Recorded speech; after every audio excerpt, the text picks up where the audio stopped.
Hello there everyone, Android Nuts TV land. Your favorite fake hosts are back for another episode of Android News and Opinion. After seeing the Google presentation of their new Android 3.0 Honeycomb OS, all we can say is we want it. We want it now. The whole experience has been greatly improved thanks to the UI guru they stole from Tom Duarte.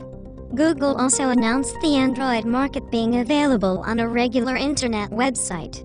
But enough gushing, onto the news. Topping the list once again is the Motorola Xoom. After seeing that lame commercial during the Super Bowl that didn't show any reason to buy it instead of the iPad, we have found out the tablet will cost $800.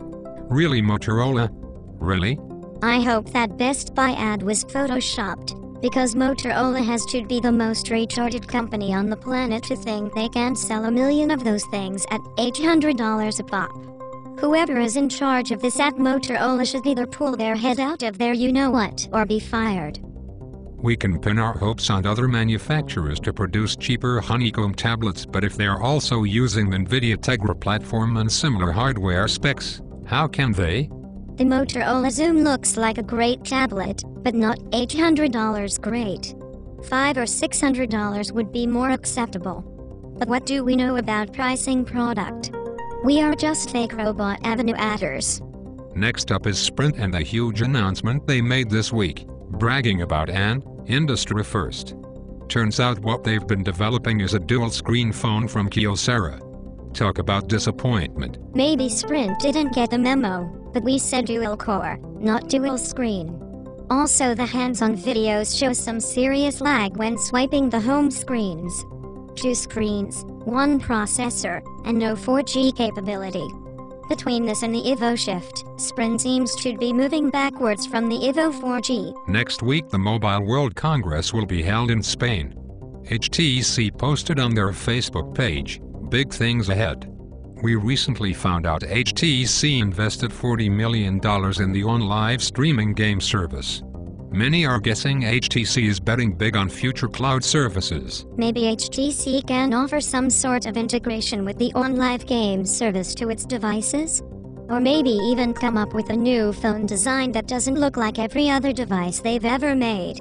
Let's hope both are true when they news the pyramid at MWC. Also this week, Texas Instruments announced their upcoming quad-core processors. And by upcoming they mean sometime next year. They intend to transform the concept of mobile, or at least catch up to NVIDIA. It sounds like they wanted to get the jump on NVIDIA's announcement of the Tegra quad-cores at MWC. Hopefully this doesn't mean they totally missed the mark with their dual-core processors. We'll see with the HTC Pyramid device being announced next week. Speaking of dual-core processors, Samsung's new Galaxy 2 is rumored to be the first device to carry their own dual-core Orion processor. The screen size is also being kicked around at 4.5 inches. At that size I am not sure the phone would even fit into my skinny jeans. Hopefully Samsung's processor can match feature for feature with NVIDIA, or at least get their product to the public first. Looking at the way NVIDIA has optimized their dual-core for the mobile web, especially Flash, other platforms don't seem to stand a chance. The Sony Xperia Play, also known as the PlayStation phone, has been outed by Wirefly.com as being compatible with Verizon. This would be interesting if it proves to be true, but I would think Sony would like it on all networks eventually. I just wish I actually wanted a PlayStation phone in the first place.